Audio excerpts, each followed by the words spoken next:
Olá, pessoal. Sou a Aline Natureza, coeditora da CAIS, cofundadora da mesma editora. E hoje eu estou aqui para apresentar o projeto Arte Contemporânea em Santa Catarina, executado pelo Governo do Estado de Santa Catarina, por meio da Fundação Catarinense de Cultura, com recursos do Governo Federal e da Política Aldir Blanc, através do edital Circuito Catarinense de Cultura 2024. Esse projeto compreendeu a elaboração de um livro impresso, digital e audiolivro, com a autoria da curadora, professora e artista Camila Nunes, sobre o campo das artes visuais no estado de Santa Catarina. O livro foi publicado pela CAIS Editora, em coedição com a editora de Gabi Brezola, de Joaçaba. Trata-se de uma pesquisa que tem como foco a virada do século XXI na arte contemporânea. O livro foi dividido em 3 partes: os circuitos, os artistas e as instituições. O objetivo do livro foi criar textos e ensaios tanto a partir de conhecimentos empíricos, ou seja, experiências vividas pela curadora e pesquisadora Camila Nunes, quanto de seus conhecimentos críticos, teóricos e históricos. O livro deu continuidade a um projeto que teve início em 2018, a partir da pesquisa e da preparação de aulas sobre arte contemporânea brasileira, com foco em artistas atuantes em Santa Catarina, ministradas por Camila Nunes. É importante considerar que, desde 2008, a pesquisadora possui uma ação ininterrupta como curadora, gestora, professora e artista em diversas instituições do Estado, passando pelo SESC, Memorial Meyer Filho, Espaço Embarcação, Espaço Cultural O Sítio, MASC, Centro Cultural Veras, Casa de Cultura Didi Brandão, Instituto Juarez Machado, Centro de Arte e Cearte da UDESC, Sala de Balode, Fundação Cultural de Itajaí, entre outros. E, por isso, o material de pesquisa apresentado é também resultado dessas vivências e convivências com artistas de diversas gerações e regiões do Estado. Para a elaboração do livro, foi estabelecido diálogos profícuos e densos, poéticos e políticos, éticos e estéticos. Assim, Camila elaborou conteúdos provocando conversas que tocam cada uma das realidades e processos de criação de artistas, de forma geral e específica, e também contribuindo com o levantamento de dados e arquivos utilizados na construção de uma história da arte do Estado. A equipe técnica do livro contou comigo, como coordenadora editorial, Aline Natureza, eu, Gabi Brezola e Camila Nunes, a coedição da CAIS Editora e da Editora, o projeto gráfico de Gabi Brezola, revisão e coordenação geral minha, pesquisa e redação de Camila Nunes e o audiobook de Carol Passos. Agora eu passo a palavra para a Gabi Brezola, da Editora. Gabi, contigo. Olá, tudo bom? É um prazer estar aqui e também falar desse trabalho, de mais um trabalho, né, da Camila e da editora também, que é uma parceria que já existe há bastante tempo aí, né? Então, eu sou editora da Editora e também artista visual. Acho que essas duas palavras, né, edição e artes visuais, sempre tiveram muito dentro dos trabalhos publicados pela editora, né? Então, há muito tempo a gente acompanha o trabalho da Camila na produção de artes visuais, na curadoria e na pesquisa. E quando surgiu esse projeto, né, quando a Camila trouxe para a editora esse projeto, junto com a Aline, assim, a gente começou a criar esse espaço para produzir esse livro, vieram muitas questões, né, de como fazer um livro sobre arte contemporânea em Santa Catarina. E então a composição dele, tanto teórica quanto empírica, né, como a Aline já colocou, eu acho que é o que torna o livro próximo de algo contemporâneo no sentido de literatura, né? Nós estamos num momento em que a gente não fala mais só sobre teoria, né? A gente não tem como falar só sobre escritos de artes visuais sem olhar para o movimento, sem olhar para um circuito, né?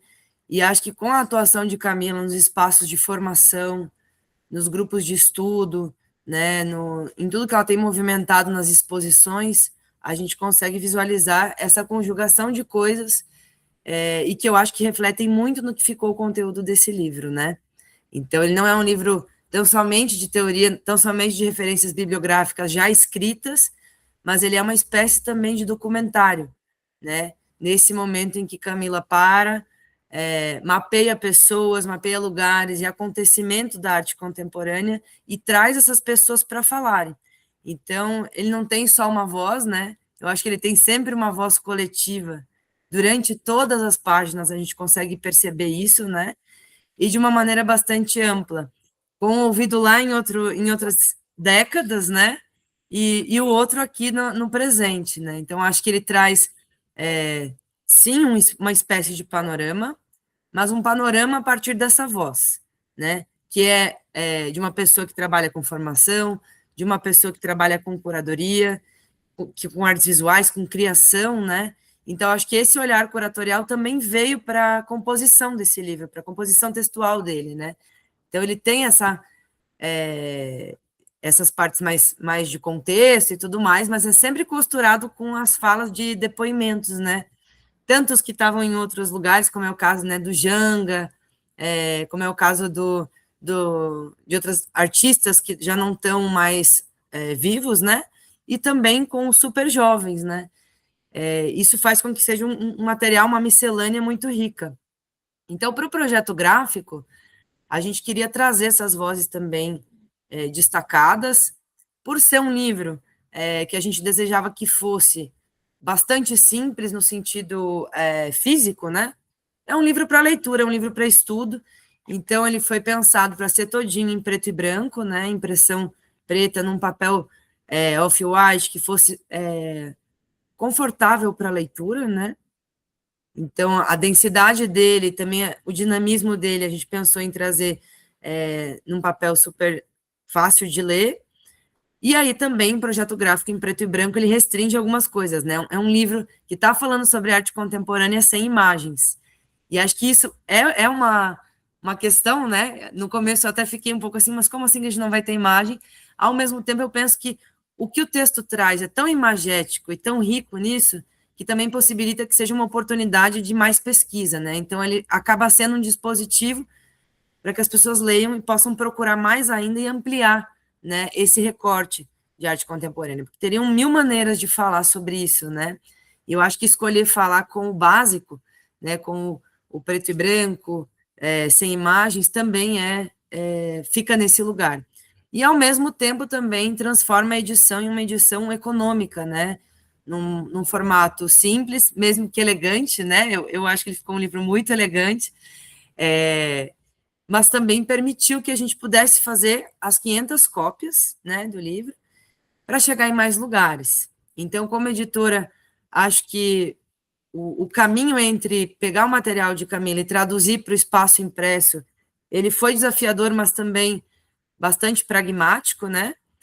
E aí, no fim desse processo, que sempre é muito bonito trocar com Camila e com a Aline, assim, eu acho que a gente chegou num objeto que é um testemunho muito importante, né, que abre possibilidade que outras pessoas também possam escrever mais, já que eu acho que esse é um grande problema que a gente tem no meio das artes, a gente produz muito e escreve muito pouco, então acho que quando alguém se arrisca a escrever, a registrar, é uma possibilidade também de documentar, de arquivar essas informações, né, organizá-las em capítulos, e a maresia, né, a ideia de maresia como essa analogia, né, tão bonita, que na verdade é um grande rio que atravessa o estado e conversa com diferentes lugares, assim, né. Então o livro ele tem a versão impressa, tem a versão digital, né, o PDF, que pode ser baixado, utilizado em sala de aula, também replicado e permite que ele tenha mais capilaridade, e o audiobook, né, também que vira uma espécie, não só para acessibilidade, mas também para que outras pessoas possam acessar o livro de outras maneiras, né, não só lendo, mas também ouvindo.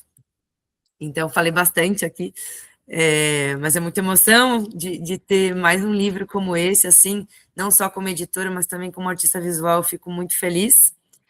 E eu queria passar a palavra para a Camila, para ela contar um pouquinho do processo, de como que surgiu o antes do livro, né? E também fazer essa pequena introdução para que a gente possa começar a conversa. Oi, pessoal, eu sou Camila Nunes, né? Gabi, muito obrigada, Aline. A equipe desse livro está praticamente inteira aqui. Temos também, né, a Carol Passos, que fez o audiobook com a gente, mas somos aqui em 4 mulheres, né? fazendo Maresia acontecer. Esse foi um projeto muito desafiador, porque não existia uma linha sequer escrita, né, quando o projeto foi enviado e aprovado. Então, todo o processo de pesquisa, todo o processo de escrita se deu ao longo desses últimos 6 meses, e 6 meses para a produção de um livro, a gente sabe que é um tempo muito curto. É um tempo muito curto porque livros exigem temporalidades um pouco mais alargadas, né? Tempo de edição, tempo de revisão, tempo de impressão, tempo de pesquisa e tempo de escrita, né? Quer dizer, esses tempos, eles são longos porque eles demandam muito, né? Assim, é muito custoso também, em termo temporal, né? Fazer um livro. Então, foi um desafio muito grande por conta disso, né? Primeiramente, mas também porque eu acho que é um desafio falar sobre arte contemporânea em Santa Catarina, né? A partir desses 3 pilares, né? De pensar a educação, de pensar a instituição, de pensar os artistas que fazem esse movimento nessa maresia acontecer. Acho que esse desafio também coloca em risco, né, muitas das coisas que estão aqui colocadas, porque não há como fazer um projeto desse sem entender que um projeto desse sempre vai deixar lacuna, né, sempre vai faltar. A ideia aqui desse livro não é um mapeamento que, de certo modo, contemple o todo, porque isso é impossível, né, e a gente tem conversado muito sobre isso, no sentido de que a história, ela se faz com muitas pessoas, né, com muitos textos, com muitos livros, com as produções que, né, que podem vir, surgir, se tornarem latentes, importantes, e a história vai se construindo, e se reconstruindo, e se recontando, né, a partir dessas várias pessoas que se dispõem também, né, a mergulhar numa pesquisa como essa. Então, isso também foi um desafio, né, de poder olhar para o que está sendo feito aqui na contemporaneidade, que era o foco do livro, mas uma situação, né, que fez com que o projeto se alargasse um pouco mais foi pensar a educação, pensar a formação de artista na contemporaneidade. Quando eu comecei a escrever sobre isso, eu pensei, nossa, mas eu não tenho como falar disso sem falar dos anos 80, porque os anos 80, aqui no estado, foi o momento de maior intensidade de formação de artistas que a gente teve. Principalmente por conta das oficinas do SIC, que foi um marco, assim, né? E a atuação do Arrilaus, né, aqui no estado. E aí eu pensei, bom, mas como é que eu vou falar sobre isso sem falar dos anos 80, né? E aí eu resolvi falar sobre os anos 80, por volta de 2010 eu tinha feito uma pesquisa por conta própria, por interesse pessoal, para entender o que se passava aqui nos anos 80, e naquela época eu entrevistei muitos artistas, eu fui na casa de diversos artistas, eu recolhi material, a Flávia Fernandes abriu, né, a casa dela para mim, por exemplo, né, e eu pude escanear boa parte do material dela, que me ajudou muito a pensar e a escrever esse texto dos anos 80, para além dos textos do Arrilaus, do Janga, né, Lindolf Bell, que foram os principais críticos da época, assim, mas fiquei muito também, naquela época, interessada em entender o que se passava aqui no estado, porque a gente não tinha uma literatura específica para isso, né. Então, de alguma maneira, retomar aquelas entrevistas que eu tinha feito, aqueles textos, aqueles arquivos, foi muito importante para entender o que se passa hoje, né, nesse nosso mundo, nesses últimos aí 25 anos, né, porque a proposta do projeto era pensar a partir da virada do século. Isso fez com que eu voltasse alguns anos, então, 20 anos, e aí, nesse processo de escrita dos anos 80, eu pensei, bom, não tem como chegar nos anos 2000 sem passar pelos anos 90, né? Como é que eu vou fazer isso, assim? Não posso dar esse salto, né? E isso colocou uma questão, porque os anos 90 foram muito pouco documentados. Então, não tinha material. Não tinha material de trabalho, não tinha texto, tinha muito pouca coisa, assim. E aí eu comecei a ligar para as pessoas, aí na casa das pessoas eu consegui material, a tentar compreender de alguma maneira quem que estava produzindo aqui, como, onde expunha, como se formava, quem eram essas pessoas, né? Que instituições eram essas, como é que como é que as oficinas do SIC se desdobraram e tiveram continuidade, ou o próprio MASC depois da morte do Arlaus e do Chuan, que foi um marco também, né, importante, assim, eles morreram ali no começo dos anos 90, e as coisas, de alguma maneira, né, tiveram uma descontinuidade, né, porque foram duas figuras muito fortes aqui, e que, de alguma maneira, provocavam a circulação dos artistas, né, tanto dentro quanto fora do Estado, principalmente com a figura do Arre, assim, que eu tenho um carinho enorme, queria muito ter conhecido a Arlaus, assim, não tive essa oportunidade. Mas então resolvi, então, né, entender, pensar sobre esses anos 90 e fazer, né, uma articulação daí sim com a virada do século XXI. Então tem um bônus nesse livro, de 20 anos, que está para além do projeto, para além do que estava previsto. Esse bônus deu bastante trabalho de revisão, de edição, fez com que o livro ficasse maior do que o projeto, né, o que tinha sido arquitetado inicialmente, mas fiquei muito feliz de poder, de certo modo, juntar esses cacos, assim, né, porque são cacos. Eu tive que ir em diversos acervos, várias pessoas vieram aqui em casa, trouxeram seus arquivos aqui, eu fiquei com eles aqui, porque a gente não tinha isso documentado num único lugar, né? Então, a dificuldade maior de escrever esse livro para mim foi a junção desse material, assim, né? É por isso, né, por essa razão, que esse livro é escrito a tantas mãos, são muitas mãos. Então, para pensar essa virada do século até os tempos atuais, né, esse agora que a gente tem vivido, eu entrevistei cerca de 30 pessoas.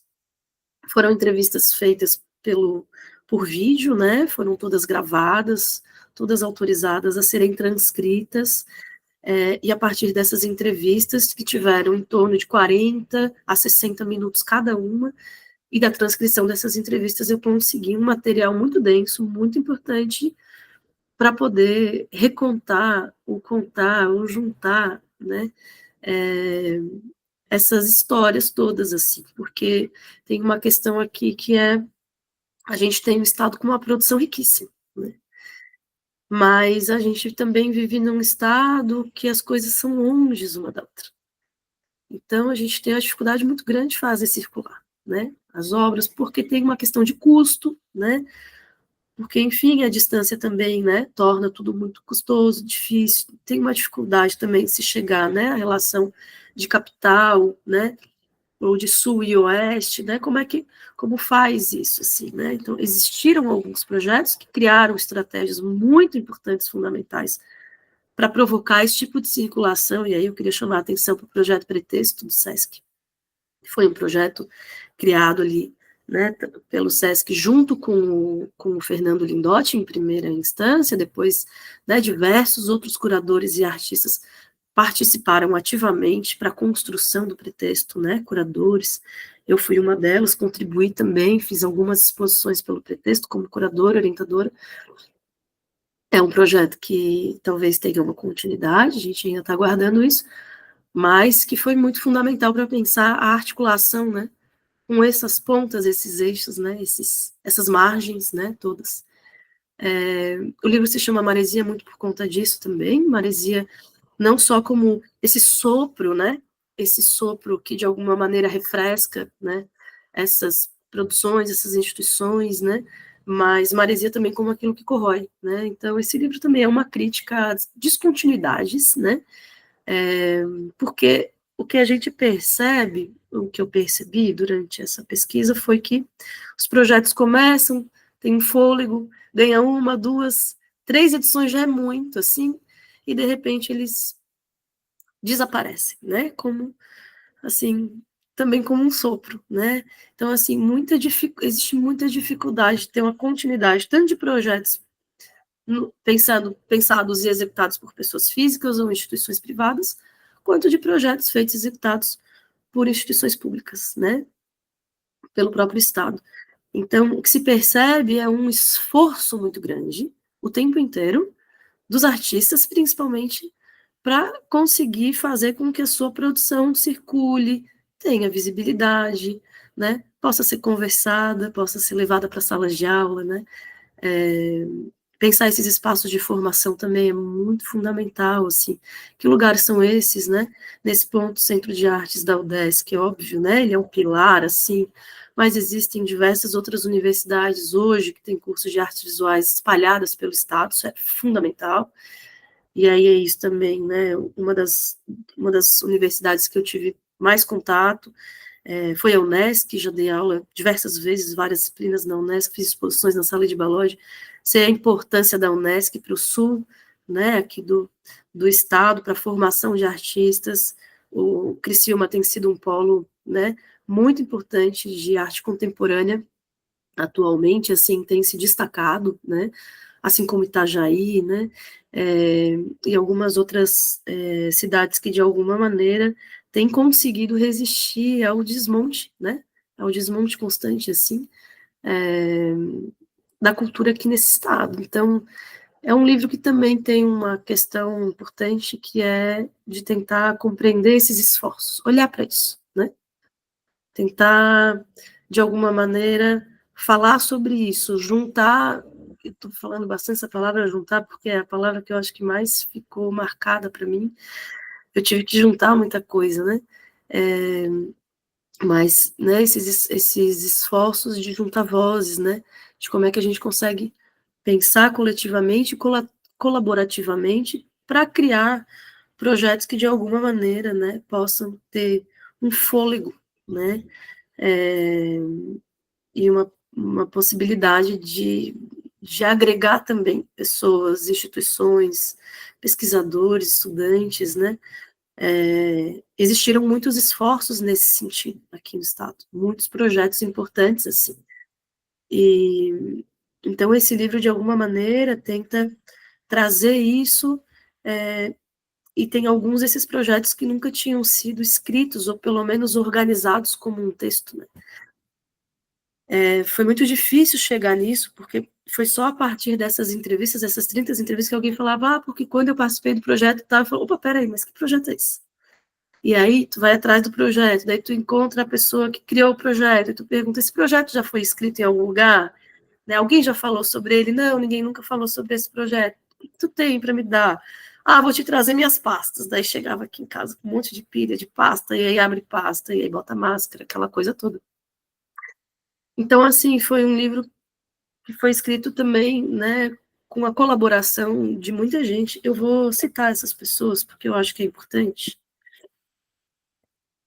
Nesse momento, eu fiz entrevistas com Adriano Pauli, Ana Sabiá, Clara Fernandes, Cláudio Moreira, Cláudia Zimmer, o Cenoura, que é o Lucas Esperança, a Dayana Schwartz, a Daniela Zacarão, a Débora Pazeto, Denilson Antônio, Flávia Fernandes, Gabi Brezola, que está aqui com a gente, Gugi Cavalcante, Ilka Barcelos, Joana Leone, Josué Matos, Júlia Amaral, Juliana Hoffmann, Leila Pessoa, Letícia Cardoso, Luciana Petrelli, Lucila Horn, Maria Helena Barbosa, Marta Martins, Meg Hussenk, Nery Pedroso, Nestor Júnior, Nestor Varela, Raquel Stolf, Regina Melim, Rosângela Xerém, Sandra Meyer, Sara Uriarte, Simone Bobson, Trapleve, Tirote, Teresa Sivert, Vitória Beatriz e Valmor Corrêa. Foram as pessoas, né, que eu entrevistei. Nem todas as pessoas têm depoimentos no livro, nem todas as pessoas tiveram a sua transcrição publicada, mas quero deixar meu agradecimento a todas essas pessoas, porque foi a partir dessa escuta que esse livro se construiu. E aí é muito lindo que no projeto gráfico da Gabi, né, nesses depoimentos, eles aparecem com uma diagramação em negrito e deslocada do texto. Então, essa conversa quase como muda a voz, muda a entonação, e aí a gente tem um texto que ele está integrado no meu texto, mas ele também tem a sua própria autonomia ali dentro, né, para contar a cada pessoa essas histórias. Para além das transcrições das entrevistas, eu também pedi alguns depoimentos. Então, alguns desses textos foram me enviados já escritos, né. É o caso da Débora Pazeto, é o caso da Rosângela Xerém, e de outras pessoas, Valmor Corrêa, e de outras pessoas que me mandaram seus depoimentos a partir de um ponto específico que eu queria explorar, né. Então, Valmor Corrêa que teve, né, a sua primeira individual aqui no MASP, que foi um marco muito importante, né? Queria muito ouvir o Valmor sobre isso, que é um artista que não mora aqui no estado, mas que teve sua formação aqui e que, para ele, foi muito importante, né, trazer o trabalho dele de volta para cá, né? Todo o trabalho de educativo que foi feito a partir disso, acho que foi uma exposição muito importante, né, nesse processo. Rosângela Xerém para falar sobre curadoria, Meg Hussein, que também me mandou um depoimento para pensar curadoria no Estado, uma geração mais jovem, né, como Leila Pessoa, para pensar seus projetos curatoriais a partir de uma pesquisa que lida com as questões LGBTQIAP+, não só a Leila Pessoa, mas Nestor Varela, Sara Uriarte, né, Dani Zacarão, que são, né, artistas, curadores, pesquisadores dessa nova geração e que contribuem muito com o Estado, assim, tanto para a construção de política pública, no caso, né, dessas últimas citadas, quanto como educadores, né, são todos professores também, tem isso também, né, muitos artistas aqui no Estado acabam tendo uma atuação tanto como artista, quanto como curador, quanto como professor, são meios de sobrevivência, né, podemos pensar assim, mas também são meios de pulverização, né, de todo esse conhecimento. Acho que, não sei se vocês têm alguma questão que vocês queiram trazer, estou aqui falando sem parar, mas... Não, acho que você falou várias vezes sobre o sopro, né, a maresia como sopro, e eu ficava pensando o tempo inteiro no fôlego, justamente porque quando, sei lá, claro que eu li o texto primeiro por conta da pesquisa e para diagramar, mas também quando eu me coloquei no lugar de artista visual, eu acho que tem muitos picos, assim, de reações que eu tive. Primeiro, porque eu ficava muito surpresa por essa viagem nos anos 80, assim, né, de uma geração anterior à minha, muito feliz com muitas coisas e surpresa com o que já tinha sido feito, e ao mesmo tempo também essa sensação da finitude de tudo muito rápido, né? Me lembrava essa ideia da areia movediça, assim, eu sempre falei de Floripa, assim, na minha cabeça Florianópolis era esse lugar da areia movediça, porque juntava muitas pessoas que saíam das suas cidades procurando um lugar para produzir, né, para se estruturar como artista e tal, e eu sentia que todo mundo chegava e ia embora, chegava e fazia alguma coisa que não dava certo, como se não desse certo, mas na verdade dava em um determinado período, né?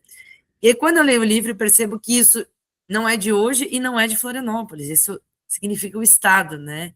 Então, a gente começa a entender o porquê, assim, né? E onde que estão essas pessoas? Se tornaram professoras e artistas, o professor e artista, né? Se tornaram alguma coisa e artista.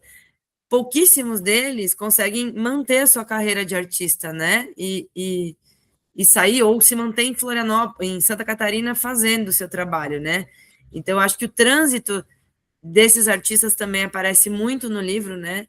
Você falou Traplev, né? Ele não está aqui, mas ele é daqui, e ele é do interior de Santa Catarina, mas a atuação dele foi de Florianópolis. Então, também, como é difícil determinar arte contemporânea em Santa Catarina, né? Porque a gente percebe um padrão de pessoas, né? A gente está tentando identificar essas questões por pessoas nascidas ou atuantes aqui, né? Mas a gente está falando de arte contemporânea de uma realidade que eu imagino que seja brasileira, assim, né? Se a gente fosse olhar para outros lugares. E é claro que quando a gente também fala de lugar, vai trazer a questão institucional, né? Tu falou sobre a importância das oficinas do SIC, né? O Barriga Verde, a CAP, as associações. Então, também tem esse lugar entre instituição e fora de instituição, né? Quem quer ser artista e não tem um circuito, né? Que circuito que a gente está falando? Porque eu lembro de você fazer essa pergunta sobre como que a gente via o circuito. E eu não vejo ele, né? Eu acho que essa é a sensação que a gente tem também quando lê o livro. Estou falando de uma sensação que não necessariamente seja ruim, porque ela, de novo, me deu muita vontade de organizar as coisas de novo, assim, sabe? Sara, Dani, a gente criou várias tentativas de grupo, né? Recentemente, ocupando novamente os conselhos de cultura, formando isso, tentando movimentar. Isso funciona e isso é lento, né, no sentido de organização e de diálogo, mas eu vejo que como pretexto mesmo que tu falou, né, ou mesmo projetos independentes das feiras de publicação e tudo mais, tem muito mais força.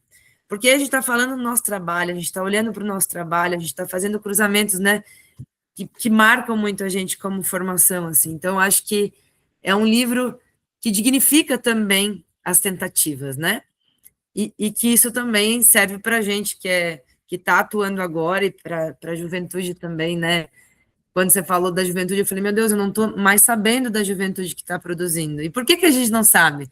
Porque a gente não está mais lá na UDESC, ou a gente não está no dia a dia, nas exposições, né? Então, falta esse espaço de diálogo constante, né? Falta um espaço para a gente se reconhecer mesmo, né? Então, acho que o livro ele tem uma vocação muito bonita, que é olhar para algumas questões que podem ser problemáticas também, né, nesse sentido, e trazer tudo junto, assim. E muito bonito entender que na voz dessas pessoas vem questões que são também da arte contemporânea no Brasil de agora, assim, né?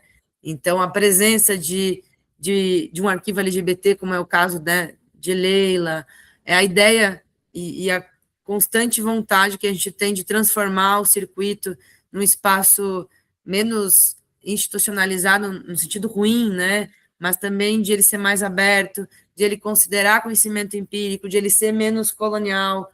Então, todos esses anseios a gente percebe que eles são de agora, mas pelo título de trabalhos, por sinais que a gente tem nos dados que tu traz dos anos 80 e 90, a gente vê que isso é antigo já, né? Isso já vinha sido trazendo por outras pessoas, assim, né? E a própria discussão técnica, né? Muito bonito ver também a visibilidade que os artistas catarinenses tiveram em eventos brasileiros, né? Acho que mostra também o como a gente tem artistas, né, muito insistentes e consistentes nesse sentido, assim, e, enfim, acho que também a ideia do conhecimento empírico está nisso, né, na ausência, né, assim como tem a ausência de espaço, a ausência de produção textual, né, a gente precisa olhar para isso, acho que também tem muito nos espaços autônomos, que é outra pesquisa que você trouxe, né, e, enfim, acho que tudo isso vai resultar em uma coisa que é o arquivo e a memória, né? Eu tenho pensado muito sobre isso e o quanto que a gente tem um poder extremo de criar memórias, no sentido de juntar coisas, né? Você falou juntar uma palavra, eu acho que é justamente isso. As memórias existem, os materiais podem existir, mas eles não estão em um lugar só, né? Então, a gente não tem hoje um centro de memória ou um acervo que junte tudo isso. É uma possibilidade aí para pesquisadores também usarem essa provocação do livro para fazer isso, né? O Museu de Arte de Santa Catarina foi um espaço que juntava espécies de fichinhas de artista, né? Então, a gente ia estudar, foi muito importante isso na minha formação, de estudar no acervo de arte do MASC. Então, a gente discutia sobre modernismo olhando para obras de arte originais, não só nas reproduções, nos slides e tal. E eu lembro que os artistas tinham uma pastinha, então que tinha recortes de jornal, que tinha alguma mínima coisinha ali do artista que a gente poderia usar para escrever artigos. Isso era muito importante, né? E o que aconteceu dos anos 2000 para cá, né, com o digital? Acho que a gente pode olhar para essa ausência dos anos 90 que você falou, né, que é um momento que já não tem ainda muito impresso, mas ainda tem a chegada do digital nos 2000 e que a gente se perdeu nessa forma de guardar e de contar a história. Então, outra coisa que o livro também acho que provoca, né, a arquivação, enfim, o guardar essa memória como algo importante para a gente poder ter uma história mais diversa, representativa, né, e, enfim, para que a gente não possa, para que a gente não pare de produzir, né? Acho que no final de tudo, quando a gente termina de ler o livro, dá vontade de continuar produzindo, de se mobilizando, assim. Essa é a sensação que eu tive como artista, assim, né? Tipo, poxa, tanta gente produziu tanta coisa incrível, isso não pode acabar agora, né? E isso pode acontecer de outras maneiras. Então, acho que é um estímulo também, né? É uma vontade que a gente tem de fazer a coisa acontecer. E, enfim, eu acho que seria, eu não sei se a gente está ok de tempo, mas acho que seria bem bonito para mostrar essa estrutura do livro também, né? Não sei se Camila quisesse dar uma apresentada para a gente na estrutura do livro, está mostrando, e talvez ler a introdução. Eu queria só fazer uma consideração, porque eu acho que é muito importante isso tudo que tu colocas, e eu entendo que esse livro, ele é um livro de começo, sabe? É um livro que, de alguma maneira, essa tentativa, né, de falar sobre tantas pessoas, tantos processos, e de entender também que existem muitos outros, né, que não estão escritos aqui, que não estão colocados, é entender também que isso é um começo de muitas outras pesquisas que possam vir a acontecer, né? Então, assim, tentar pensar que esse livro também, de alguma maneira, né, pode daqui surgirem muitos outros, né, muitas outras pesquisas a partir de interesses de muitas outras pessoas. Então, de alguma maneira,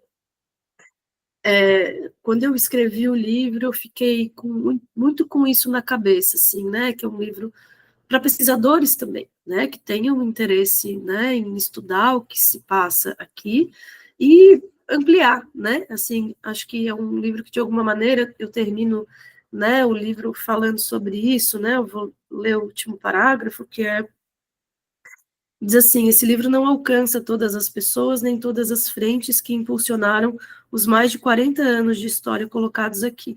Tampouco pretende instituir cânones. Segue a lógica apreendida no Estado. Tecer com quem está perto, reconhecer as referências que o sustentam e admitir que a paisagem excede qualquer mapa. Se aqui a curadoria foi entendida como escrita compartilhada e tática de sobrevivência, então, as políticas afirmativas são a gramática mínima para que essa escrita não se repita sempre pelas mesmas mãos.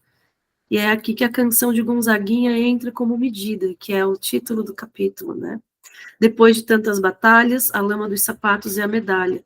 A lama é o que nos liga ao chão, passado como o pé fincado e um sabiá que não deixa esquecer de onde vem o canto. Presente é a porta aberta, políticas, práticas e pactos cotidianos que mantêm a dobradiça funcionando. E o futuro é o que virá, mas e daí? Daí que não esperamos por ele como promessa, o construímos agora, no gesto de escutar o outro, de revisar critérios, de garantir permanências. Se este livro tiver alguma utilidade, que seja a de deixar a porta aberta, para quem chega cansado, com lama nos sapatos, reconhecer o caminho e decidir com a sua história os próximos passos. É um pouco isso, assim, eu acho que essa conclusão, esse último parágrafo dá um pouco conta de, né, do meu interesse também, né, em pensar que isso aqui é um começo que ele tem muitas continuidades, ele deixa muito fio solto, né, para que as pessoas possam pegar, né, e continuar tecendo, de alguma maneira, né, esse livro é pensado assim. Sobre a estrutura, ele é um livro de 208 páginas, né, ele é dividido por capítulos, todos os capítulos, né, estão interessados nessas 3 dimensões que estão colocadas desde o início do projeto, que é a formação, né, do circuito, a formação, as instituições dos artistas que fazem isso. Eu achei mais interessante, nesse caso, fazer um livro que pudesse se organizar a partir de uma cronologia. Então, o primeiro capítulo, que se chama Só Um, porque há mais de um, né, que faz referência, né, a Nego Bispo, que está citado aqui, a introdução do livro. O segundo, que é Cada um acendia a sua lâmpada como dava, e às vezes as luzes se encontravam, os anos 80. Vamos nos montando, nos reescrevendo, nos refazendo, isso é uma frase do Paulo Gaiardi, que está aqui, né, citada. Esses são os anos 90, o Paulo Gaiardi foi um importante artista que começou a produção dele nos anos 90 e está aqui referenciado também, né, de uma forma que eu acho que é muito importante olhar para isso. Viver sem tempo morto, os anos 2000, né, o passado é um pé no chão e um sabiá, presente é uma porta aberta e o futuro é o que virá, são os anos 2010, mas e daí, né, que é a continuidade da música do Gonzaguinha, o agora. Então, é um livro que é dividido, né, em partes, ele foi pensado como um arquipélago, então, esses tiozinhos, de alguma maneira, são o que separa, né, essas ilhas, né, os assuntos do livro, ele vai aparecendo, né, e a Gabi foi pensando ele dançando no livro, então uma hora ele aparece mais para o meio, outra hora mais para a borda, e ele colabora, né, nessa divisão de assuntos, né, dentro de uma mesma década. Então, em algum momento eu estou falando sobre publicação de artistas, feira de publicação, etc, etc.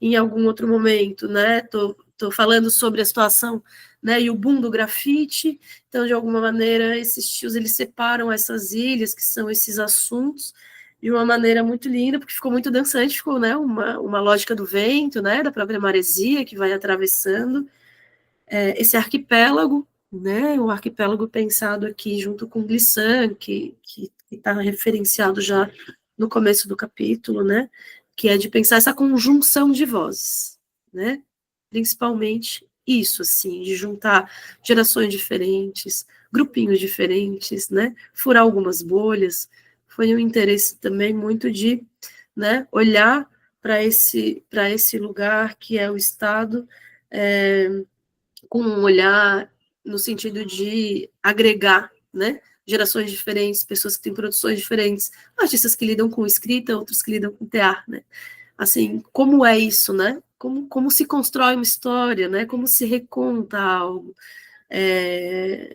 acho que é isso, assim, que eu tinha para dizer para vocês. O livro está disponível tanto na versão impressa quanto na versão digital, como a Gabi falou, e audiobook. Então, ele tem, né, muitas possibilidades de acesso, né, para quem a edição impressa teve 500 exemplares impressos, né, e está sendo distribuída pelas duas editoras, a Editora e a Cais Editora, para além da distribuição que a gente já fez no lançamento.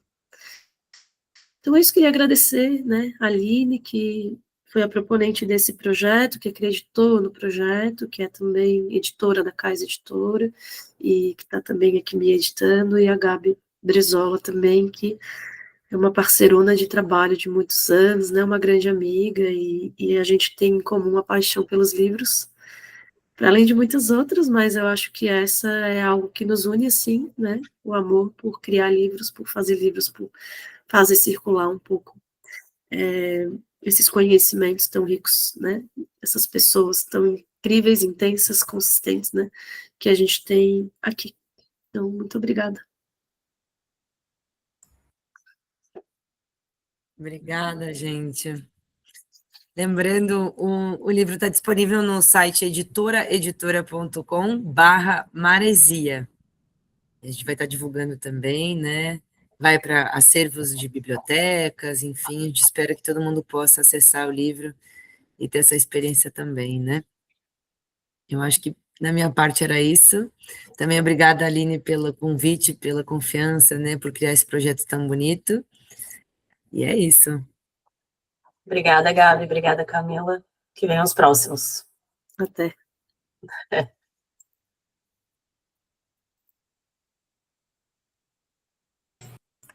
Meu Deus, ela saiu e deixou a gente. Tá gravando, tá gravando. Espera aí, como é que para? Ela gravou pelo dela, precisa entrar e parar a gravação.